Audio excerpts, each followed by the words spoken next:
Manchester or Rocketball. At 24,000, it's here with me at 24. At 24, any further offers at 24. The internet is coming in, 26, 28, 28 we have, at 28. Well, if we're all clear. Você quer se sentir como uma criança numa loja de doces, ou melhor, numa loja de miniaturas em escala 1 para 1, é essa parte do leilão da Bonhams. Caras, é algo espetacular. Atrás de mim, logo de cara, a gente já tem uma LaFerrari Berlinetta, carro que inaugurou a era dos hipercarros, né, junto com o 918 e o McLaren P1. Eu estava no Salão de Genebra da apresentação desse carro, foi algo realmente espetacular. Os engenheiros da McLaren indo lá no stand da Ferrari, os engenheiros da Ferrari indo lá no stand da McLaren para cada um espiar o carro do outro. Sensacional. Ali atrás, se liga só, a gente tem um Shelby Cobra de verdade, carroceria de alumínio. Vocês conseguem ver as rodas de cubo rápido, de magnésio. E embora esse aqui seja um já de carroceria mais larga, né, não exatamente aquele Mark I, é um 289, então ele combina um pouco da característica do 427, mas com motor small block girador. No fundo, vocês estão vendo o 911 GT geração 993, que seria o primogênito do GT2 na época. Hoje em dia a gente chama esse carro de GT2, né? Mas se olhar aqui a insígnia dele, 911 GT, é o carro que inspirou o Akira Nakai a criar as linhas do seu RWB. Muita gente xinga, fala que não, esse carro tunado, não sei o que, do Nakai, mas na verdade ele se inspirou na própria Porsche. É realmente bastante parecido e é bem a cara dos carros de competição dos anos 90. Espetacular, última geração RFC da AR, vale lembrar. Agora olha essa sequência, fica até sem fôlego. Ferrari 364, GTB4, Daytona, Porsche 911 Carrera RS e aqui do nosso lado um Lamborghini Countach 25º aniversário, um carro que tem uma relevância histórica, inclusive para quem gosta de supercarros hoje, porque foi o primeiro grande trabalho relevante do Horácio Pagani. Toda a parte do body kit de fibra de carbono desse carro aqui foi desenvolvido pelo Horácio Pagani, que tem essa grande especialização desde sempre em fibra de carbono. Agora, cuidado para você não se perder, porque aqui atrás a gente tem dois 911 Turbo, ou simplesmente 930 Martini Racing, caras. Carro espetacular também, valiosíssimos. A gente consegue até dar uma espiada aqui na estimativa do leilão, para você ter uma ideia do valor desse carro. De 200 a 250 mil libras esterlinas, ou seja, para lá de 1,5 milhão de reais a expectativa desses carros aqui. E isso sem conversão direta, né? Um carro desse, se fosse importar para o Brasil, ia chegar a mais de, tranquilamente, aí, mais de 2,5 milhões de reais. Aqui a gente tem uma recriação de um 911 ST, um carro extremamente aliviado, né? Com os paralamas alargados. Carro que teve um histórico de rally, mas aqui é uma recriação fabulosa, sem dúvida nenhuma. Agora chega aqui que tem mais coisa pra gente olhar. Ó, asa de gaivota 280 SL. A gente está acostumado a ver esses carros aqui como miniatura, né? Aqui na nossa frente. É muito legal isso aqui. A gente já contou a história no museu da Mercedes, né? Na Special Trip anterior que a gente fez. Um carro que na verdade tem toda a estrutura de um carro de competição, muito similar ao Uhlenhaut Coupé. Só que era um carro de rua, né? Literalmente um carro de competição, só que você poderia utilizar nas ruas. Um E-Type Roadster, sim, vocês estão vendo um Ford GT40 aqui. Esse nome, vale lembrar, é porque esse carro tinha 40 polegadas de altura. Vou para esse lado que o microfone está pegando muito alto aqui. 40 polegadas de altura. Dan Gurney, o piloto americano, era tão alto que ele precisava dessa bolha aqui para conseguir entrar e a porta fechar dentro dele. Então chamava isso aqui de Gurney Bubble. Carro sensacional. Olha só que interessante. A gente tem a posição de pilotagem à direita, mas o trambulador, o câmbio, à direita também, o que é bastante nada comum, na verdade. Geralmente esses carros, a mão inglesa, você troca a marcha com a mão esquerda, mas justamente para facilitar a vida dos americanos, o câmbio foi posicionado do lado direito do cockpit. Fiat Dino, que usa o motor V6 Ferrari, um Spider aqui, carro que está cada vez mais valioso, por razões óbvias, é um carro maravilhoso, lindo demais. Uma Pagoda aqui, né, 280 SL. Gente, eu perco até o fôlego, que é tanta coisa uma atrás da outra que... E vocês aí na área dos comentários com certeza falam, você esqueceu desse carro, putz, lá no fundo tinha, tá, mas gente, você fica assim acelerado. Aqui a gente tem uma recriação de um 911 3.0 RSR. Olha só a largura desse paralama traseiro, coisa mais linda, esse tema da Martini Racing. E lado a lado com um Geometro, carro do grupo B, motor central traseiro, toda essa estrutura tubular aqui. É sensacional, né, cara? Agora aqui é lógico o carro que mexe com o meu coração. uma legítima Alfa Romeo GTA, que foi pilotada pelo Tom Christensen no Goodwood Revival. Um carro que tem a carroceria toda em alumínio, pela Aluman 25 na verdade, que é uma liga de alumínio. Vocês conseguem ver esses rebites aqui? Essa é a dica que vai te dizer se esse carro é uma GTA legítima, porque tem muito clone por aí, que na verdade são GT Juniors ou GT normais, mas quando você vê esses rebites aqui, é justamente a união dos painéis de alumínio com a estrutura do carro, que é de aço. Você tem uma ideia do valor desse carro? Vocês estão vendo aqui as rodas de magnésio também.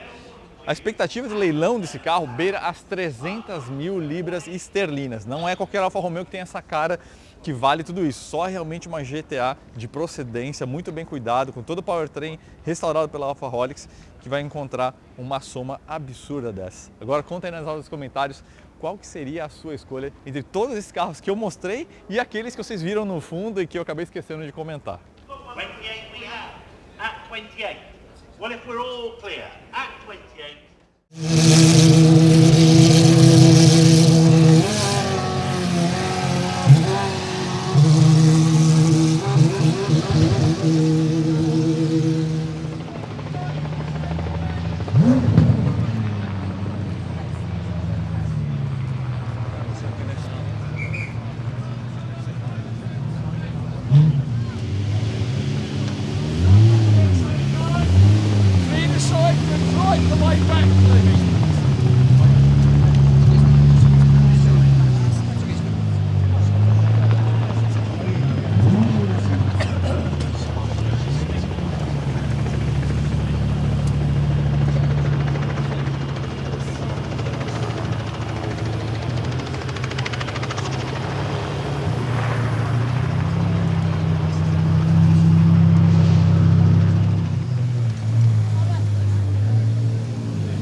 quanto que a Fórmula 1 pode evoluir em 3 anos? Eu vou mostrar 3 exemplos para vocês absolutamente sensacionais. Aqui a gente tem uma Ferrari 156, muita gente associa esse número com Alfa Romeo, mas aqui uma Ferrari 156 de 61. Esse carro já tem uma relevância histórica por si, porque é uma das primeiras, se não for a primeira Ferrari de Fórmula 1 com motor central traseiro. Uma revolução trazida por John Cooper, se não foi na mesma temporada, um pouquinho antes, talvez 1 ou 2 anos antes. E isso mudou completamente o jogo dinâmico, né? Antes o motor ficava na frente, com o motor aqui na posição central traseira, a frenagem fica muito mais eficaz, você ganha muito mais poder de tracionamento. E vai lembrar que o tanque de combustível nesses carros ficava aqui entre as laterais do piloto, então isso ajudava inclusive na questão da distribuição de peso. Um detalhe bacana aqui para vocês, essa inscrição Prova MO31 aqui, significa que esse carro andava na rua. Isso é uma placa de testes pintada pelo pessoal lá de Modena, um protótipo número 31, prova, carro de testes. Loucura, né? Imagina esse carro aqui andando lá nas ruas de Modena, de Maranello, enfim. Aqui, pessoal, notem e prestem atenção o quão que esse carro é estreito em termos de bitola, largura de eixo, e o quão estreitos os pneus são. A gente tem aqui rodas raiadas, um conceito que é ainda típico da década de 30, 40, dos anos 50, quando nasceu a Fórmula 1 efetivamente, mudou da era dos Grand Prix para a Fórmula 1. Chega aqui para você olhar o cockpit desse carro, que interessante. O volante dele é enorme, bem ao estilo do carro do Fangio, que era ainda maior o volante. O trambulador do câmbio está lá embaixo, então em termos de ergonomia esse carro ainda está muito ligado à década de 50. Aliás, a assinatura do Arturo Merzario, piloto que foi muito ligado à história da Alfa Romeo, mas também competiu de Ferrari. E esse carro em si, o Shark Nose, é muito ligado ao Phil Hill. Agora, chega aqui para a gente ver o que aconteceu 3 anos depois. 3 anos depois, Ferrari 158 1964. Olha só o que já aconteceu com a largura dos pneus, especialmente o pneu traseiro. O cockpit, como vocês conseguem ver, é parecido em ideia, mas alguns elementos de ergonomia já mudam bem. O volante já fica bem menor, o trambulador do câmbio já fica logo ao lado do piloto. Aqui a gente tem um V8 de 1,5 litros, injeção direta, uma injeção mecânica direta, e esse é o carro que deu o título mundial ao John Surtees. É emocionante estar perto de um carro desse, as proporções como são diminutas, é um carro muito, mas muito pequeno. Pessoal, isso aqui é um Fórmula 1, pensa nas barcas que são os carros de Fórmula 1 hoje, com 6 metros de comprimento, o quanto que esse carro é pequeno em bitola e entre eixos. E um carro lindo em termos de design. Vocês conseguem ver a carroceria toda arrebitada e os alívios de peso feitos até mesmo na moldura em volta do quadro de instrumentos. Agora, se liga o que aconteceu 3 anos depois, um dos carros mais importantes da história da Fórmula 1. Eu preciso de um momento, até porque esse aqui é o meu Fórmula 1 favorito. Não só em termos de design, mas que esse carro representa em termos de história. Lotus 49, isso aqui, um carro de 67, 3 anos depois daquela Ferrari 158. Um carro pilotado por Graham Hill.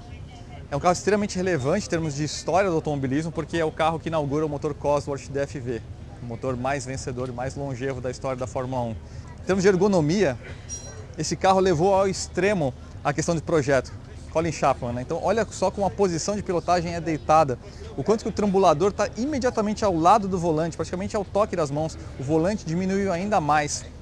Esse era um carro que o piloto realmente sacrificava toda a posição de corpo para baixar ao máximo o centro de gravidade.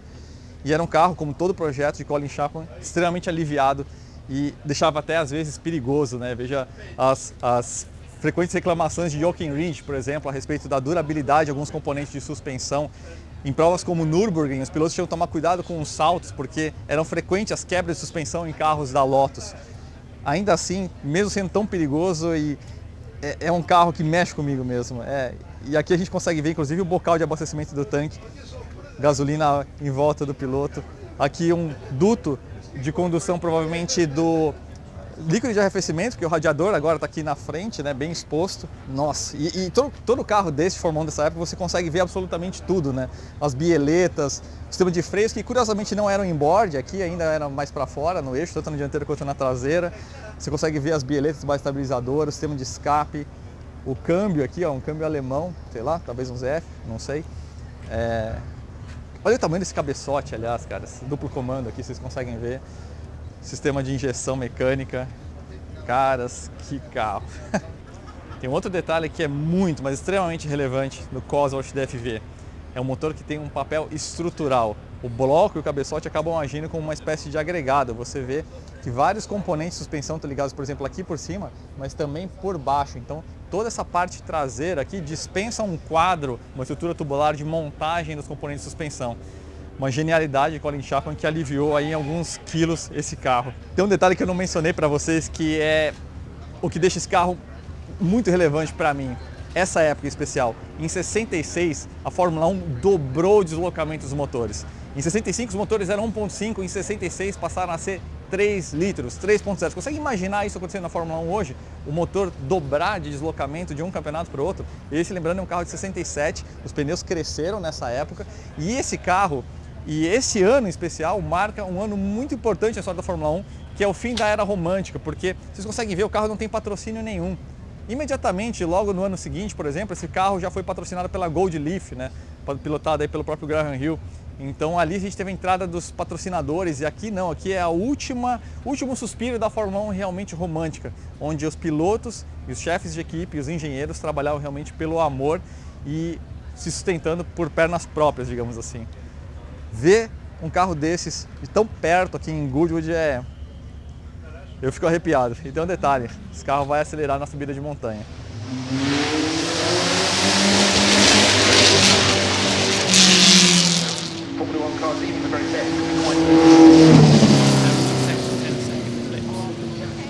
Vocês estão olhando para um dos carros mais interessantes da história da Fórmula 1, Brabham BT46B, um projeto de Gordon Murray.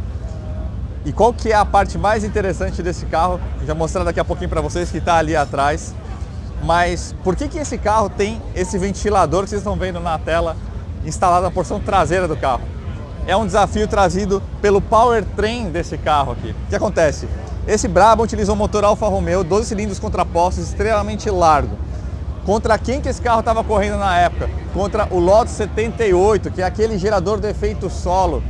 O desafio trazido por esse motor tão largo é que o Gordon Murray não ia conseguir fazer aqueles dutos de escoamento aerodinâmico que o Lotus tinha. Então, como que ele resolveu isso? Olhando para os Chaparral 2J, que competiam lá nos Estados Unidos e no Canadá, naquela categoria chamada Can-Am, e ele se inspirou para trazer a solução do ventilador que está aqui atrás. Ele está conectado ao virabrequim do motor, então de acordo com a rotação, ele ia gerando poder de sucção maior e assim ia extraindo todo o ar que você tem na porção inferior do carro, gerando diferencial de pressão que gera o downforce. Toda a lateral inferior desse carro, o perímetro inteiro é selado, né, com as saias, justamente para você criar um duto aerodinâmico que acelera o ar em direção à traseira. Mas não é só essa questão do ventilador na traseira que deixa esse carro interessante. Olha só a posição dos radiadores aqui na horizontal, para você ter um carro extremamente fluido, em vez de eles estarem aqui nos side pods, esse carro aqui é um zero pod, seria? Então eles estão posicionados aqui, né, os radiadores de óleo nos cantos e aqui o radiador de arrefecimento do motor. O resultado é que você vê um carro que é totalmente minimalista na sua forma, né, uma cunha perfeita e um centro de gravidade extremamente baixo. Mas esse carro correu uma corrida só e ganhou, né, em Anderstorp com o Nick Lauda ao volante. E a concorrência reclamou dizendo que esse ventilador jogava muita sujeira para os pilotos que estavam atrás dele. Não sei se é exatamente verdade, mas você sabe como é que é essa questão de burocracia. As equipes reclamam mesmo, então esse carro teve uma vida extremamente curta, mas extremamente relevante para mostrar o nível de genialidade que um projetista pode ter. Nesse caso aqui, Gordon Murray. E aqui do outro lado a gente tem outro carro do Nick Lauda, esse Brabham BT46B era do Nick Lauda também. Esse aqui é uma Ferrari 312 T2. Um conceito já um pouquinho mais anterior, né? Um carro de 76, então é exatamente aquele carro que vocês viram no Rush, correndo contra o James Hunt. Um conceito bem mais romântico, mas também com 12 cilindros contrapostos. Carro maravilhoso, com essas asas de alumínio. E note aqui a preocupação já de você deixar as asas o mais à extremidade possível. Se olhar a asa traseira desse carro, é pendurada para muito depois do eixo traseiro, justamente para você ter um efeito alavanca, gerando um pouco mais de downforce, sem precisar de tanto ângulo de asa. Na década de 50, os carros de Fórmula 1 eram tubulares, mais ou menos como a gente viu no Lancia Delta S4, ou mesmo como são os carros da Stock Car, por exemplo. Mas aqui na década de 70, a gente já tem a presença da estrutura do tipo monocoque. A gente sempre ouve falar monocoque de fibra de carbono hoje em dia, ou de alumínio, como era nessa época. E aqui a gente consegue ver bem literalmente o que é. É literalmente uma pele dura. É uma forma que assume tanto a forma estrutural, como, vamos dizer assim, a base para o resto da carenagem. Então é uma pele dura, não é mais um chassi. Isso aqui, tudo que você está vendo, já é a própria estrutura do carro. Aliás, fica transparente aqui, sem toda essa parte da carenagem superior, como o piloto fica literalmente instalado dentro do monocoque, em cima da estrutura do próprio carro. Por isso que o Emerson Fittipaldi sempre falava a questão do bundômetro, né, de você sentir a leitura do carro, do comportamento dinâmico, mesmo as vibrações da parte de powertrain, pelo corpo. E agora vocês estão vendo ele revestindo o monocoque com uma casquinha de fibra de vidro. Isso era um Fórmula 1 na década de 70, no caso o Martin Cosworth 741. E aqui do lado a gente tem um Lotus Cosworth 77, se eu não me engano é o último ou o penúltimo Lotus antes da introdução da era efeito solo. Então esse carro ele tem muito ainda dos elementos clássicos do Fórmula 1 da década de 60 que a gente estava vendo, como por exemplo aquele Lotus 49, mas é lógico a incorporação dos elementos aerodinâmicos. Então a gente tem asa aqui na dianteira, lá na traseira, mas essencialmente a base do projeto é muito, mas muito parecida. Tanto que aqui, nessa época, a gente ainda tinha trocador de calor aqui na frente, trocador de calor de óleo presente aqui na dianteira. Você vê até um pequeno recesso aqui, um pequeno recorte. Então tem uma certa comunicação com os Fórmulas da década de 60. Você vê aqui a estrutura da suspensão também é similar com o que a gente tinha lá na época. Então embora ele já seja todo aerodinâmico, ele ainda tem uma vibe, vamos dizer assim, muito sessentista. Isso mudou bastante, especialmente a partir da década de 80, quando a gente teve a introdução dos monocoques de fibra de carbono, e aí sim um peso aerodinâmico cada vez maior, também o Lotus 79 já aí com efeito solo, mas aqui não, aqui era, vamos dizer assim, o canto do cisne da era aerodinâmica pré-efeito solo na Fórmula 1.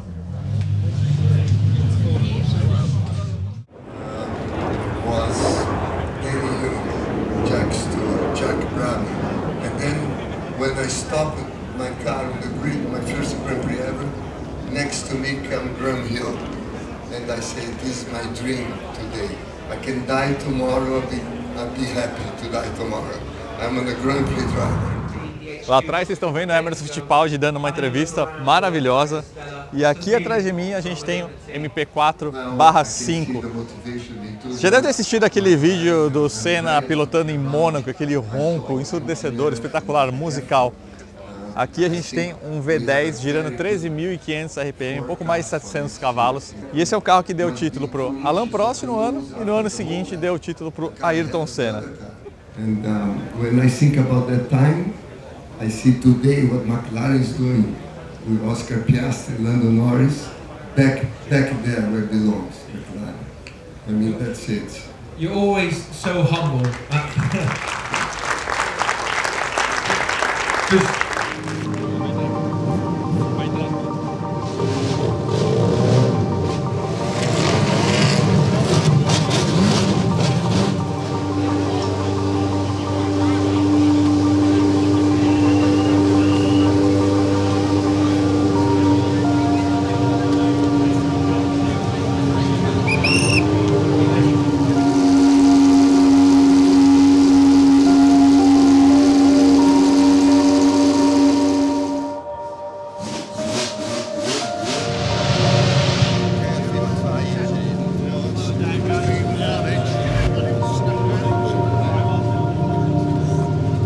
Qual que é a sua opinião sobre a mais nova geração do Land Rover Defender? Porque não é esse carro aqui, como você sabe muito bem.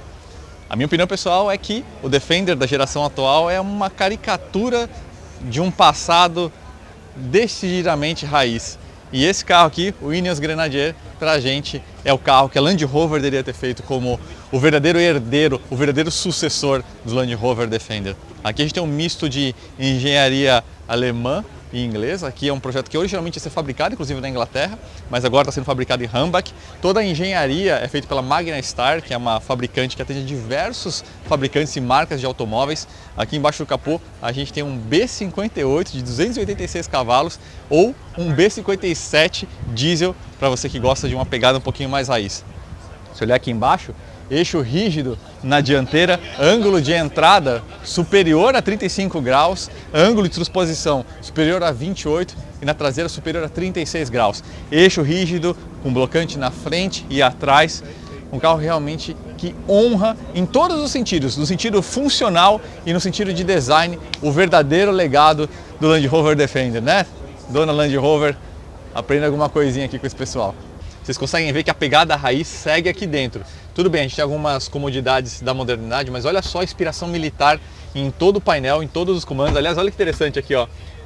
Conhece essa alavanca do BMW? Justamente porque o câmbio aqui é um ZF 8HP. Agora, quando você vai escolher aqui a reduzida, alavanca na pegada raiz mesmo. Olha que bacana o estilo da instrumentação, as fontes que eles utilizaram com essa pegada militar. Toda essa porção de cima, então, é absurdamente vindo da aviação, parece um helicóptero esse painel aqui superior. Você controla aqui as tomadas de força, o bloqueio diferencial dianteiro e traseiro, os modos off-road, então você mistura um pouco da essência do passado, mas com as funcionalidades do presente. A gente tem uma espécie de escotilha aqui em cima, provavelmente removível, então é um carro que traz um luxo que o Defender nunca teve, né? Quem tem o Defender sabe que é uma espécie de tratorzão, né? Aqui a gente tem um eixo rígido na dianteira, como eu falei, mas isso aqui é o mais próximo que dá para chegar realmente da engenharia moderna, reinterpretando o passado, exatamente como a Mercedes faz com o Classe G hoje em dia.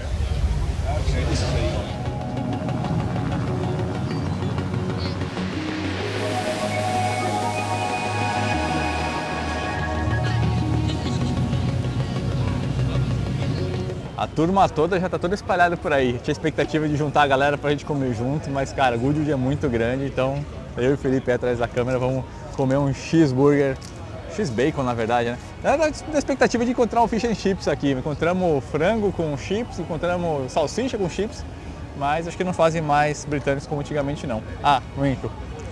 O refrigerante está na temperatura ambiente, então tem algumas coisas que seguem sendo muito britânicas. Boa batata, né? Acho que ela é frita em banha.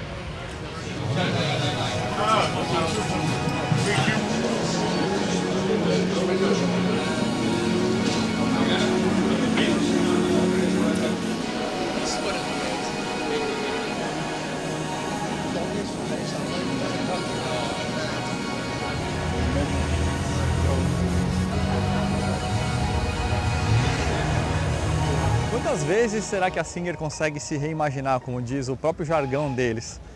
Esse aqui é um 911 que homenageia o 930, talvez o mais emblemático e o mais brutal dos Porsches da geração G, da fase G, como eles chamam, né? Que é uma evolução da plataforma original do 911 e 930, aquele turbo com aquelas bitolas gigantes que a gente vê ali nesse carro. Agora, esse aqui não é um 930, na verdade é um 964, que é a última geração do 911 com a proporção clássica de 911. Claro, com a observação que o 993 é o último realmente com motor arrefecido a ar. E eles refazem o carro inteiro, a carroceria toda de fibra de carbono. Esse desenho dos para-choques, se você olhar, é uma homenagem clara ao para-choque dos Porsche daquela época, década de 70, década de 80, da fase G, com aquela sanfona do para-choque norte-americano aqui, mas reimaginada num desenho em fibra de carbono. É tudo muito parecido, mas muito diferente ao mesmo tempo. O cuidado que eles têm com os acabamentos, os gaps de carroceria, é uma coisa realmente impressionante. Olha com atenção essas imagens que vocês estão vendo. O carro ele parece um render, né? E vendo pessoalmente aqui, a sensação é exatamente a mesma. O motor é um Mezger, né, como de todo 964, e eles fizeram uma preparação absurda aqui. Biturbo da Borg-Warner. Acabamento do motor, inclusive, como todos os elementos desse carro são absurdamente impressionantes, 510 cavalos.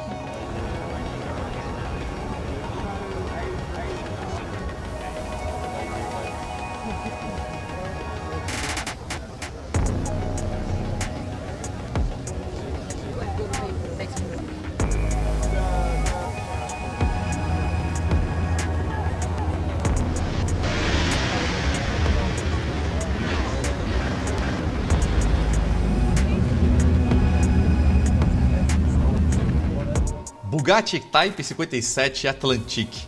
É difícil de acreditar que uma peça de design futurista e atemporal como essa tenha sido concebida no meio dos anos 30.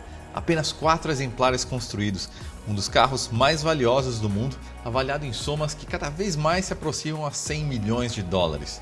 Sua carroceria é construída de uma forma completamente inusitada, com os painéis sendo unidos por meio de espinhas dorsais rebitadas. A inspiração veio do Type 57 Aerolite, que foi o protótipo que deu origem às linhas do Atlantique.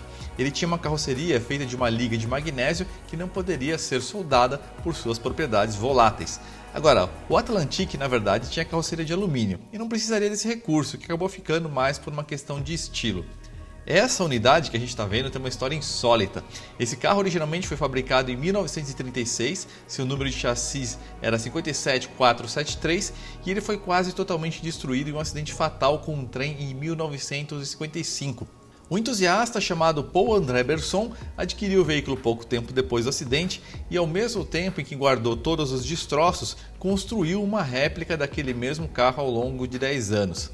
Em 2006, o suíço Luca Huni adquiriu tanto a réplica quanto todos os restos mortais do chassi 5743 e uma iniciativa ousada e incalculavelmente custosa entregou ao restaurador Paul Russell para que ele restaurasse com perfeição tudo o que fosse possível do veículo acidentado, incorporando em um novo chassi a maior parte da carroceria e dos componentes mecânicos originais. É esse exato carro que a gente está vendo em Goodwood. Esse Atlantique é uma recriação, uma restauração, uma reconstrução ou uma réplica? Bom, aqui a gente tem literalmente o paradoxo do barco de Teseu e uma versão de muitas dezenas de milhões de dólares. Na minha opinião, essa foi a melhor maneira de se preservar a história e é isso que realmente importa.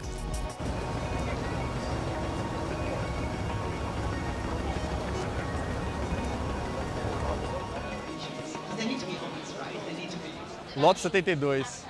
Quem é brasileiro não precisa nem dizer nada, né? Esse, inclusive, é o carro do Emerson Fittipaldi. E, em muitos sentidos, isso aqui é um Lotus 49 com as evoluções aerodinâmicas que foram introduzidas no fim da década de 60. A base é muito parecida, incluindo o motor Cosworth DFV, o motor mais vencedor da história da Fórmula 1. Quase meio século de competições, atendeu até a Benetton na época do começo dos anos 90. E é muito legal ver como esse carro é todo exposto, né? Os radiadores aqui, você consegue ver ele exposto, a entrada de ar vem aqui, troca calor e vai aqui para trás. Peça linda esse coletor de escape, você consegue ver o cárter seco logo ali embaixo.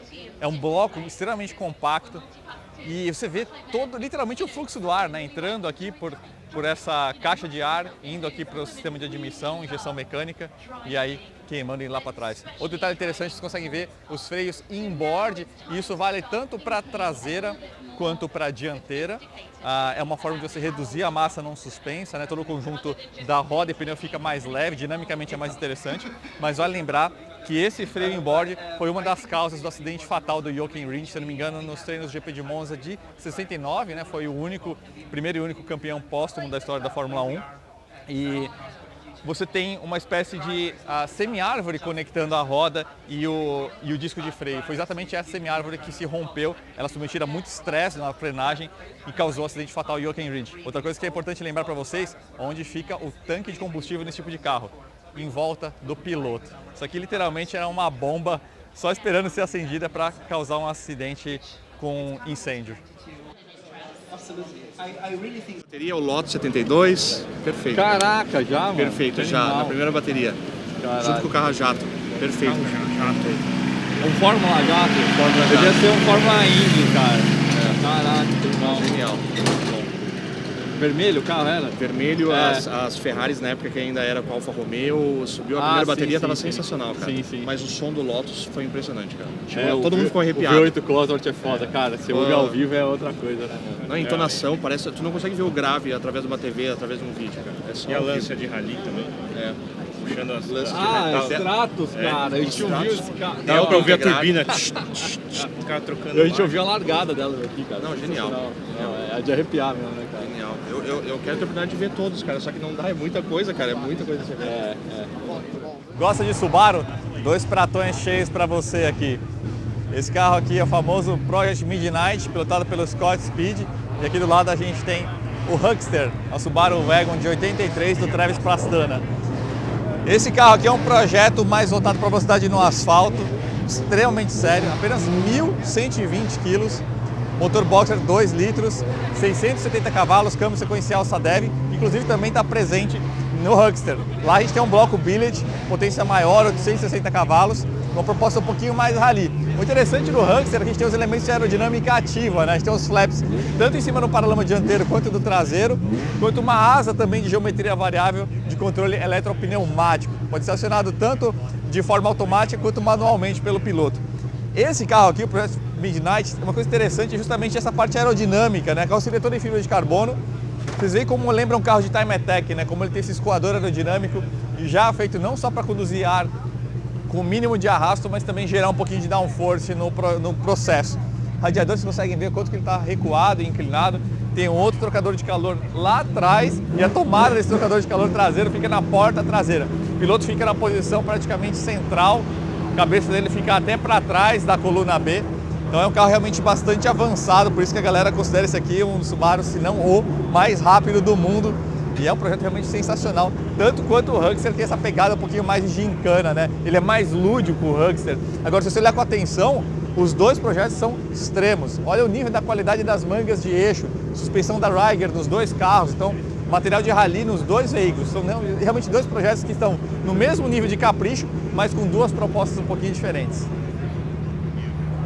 A essência do grupo B está exatamente aqui, Audi Sport 4 S1 E2. Os caras da Audi tiraram mais de 30 centímetros de entre-eixo para essa evolução, que também conta com todos esses aparatos aerodinâmicos. Tacaram lá para trás todo o sistema de arrefecimento, radiador de óleo, do próprio motor, alternador, para ajudar um pouco a distribuir as massas, porque esses 5 cilindros ficam na posição longitudinal. E quem conhece essa plataforma sabe bem que o motor está bem aqui para frente. Carro simplesmente espetacular. Esse em especial pilotado pelo Walter Horr.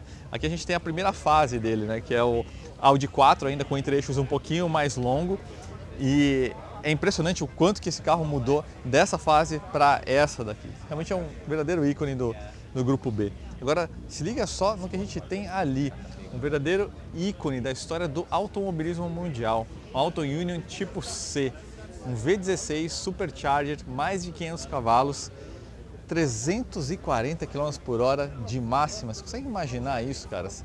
Na década de 30, realmente essa época o automobilismo era uma coisa insana. Os caras corriam em Nürburgring com esse carro aqui, numa época que guarda-reio sequer existia. Saia da pista e ia direto para as árvores.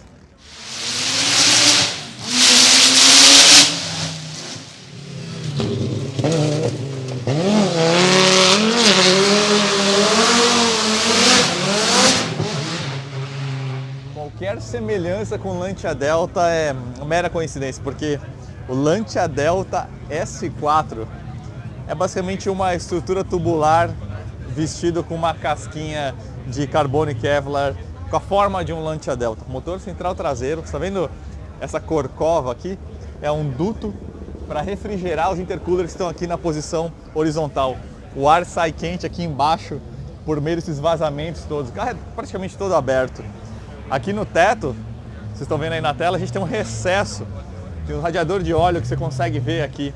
Então o carro é basicamente, ele é todo vazado para você ter o escoamento aerodinâmico para fazer a troca térmica. É um carro extremamente leve, grupo B, Henri Toivonen. Agora, é de arrepiar estar do lado desse carro, é uma coisa espetacular, a centímetros, podendo tocar um carro desse.